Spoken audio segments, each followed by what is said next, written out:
Scripture, prayer for divine restoration. Heavenly Father, you are the God who restores, redeems, and makes all things new.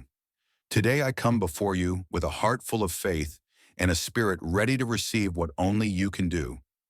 You know every broken place, every lost opportunity, every stolen dream, and every area of lack in my life.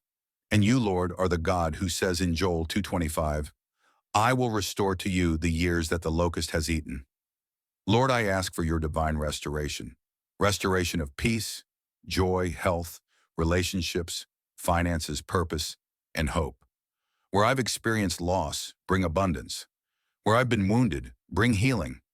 Where I've grown weary, renew my strength like the eagles, just as you promised in Isaiah 40:31.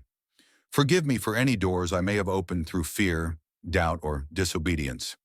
Help me walk forward in faith, trusting that you are working behind the scenes, aligning every detail for my good. As it says in Jeremiah 30:17, I will restore health to you, and your wounds I will heal, declares the Lord. I believe you are doing that in my life right now. Thank you for being a God who sees me, loves me, and never forgets his promises. I declare that the latter will be greater than the former Haggai 2:9, and that what the enemy meant for evil, you will turn for my good Genesis 50:20. I receive divine restoration by faith, and I praise you in advance for the miracles to come. In Jesus' mighty name, amen. Thanks for watching. Please like, comment, share, and subscribe for daily Bible Bites. God bless you.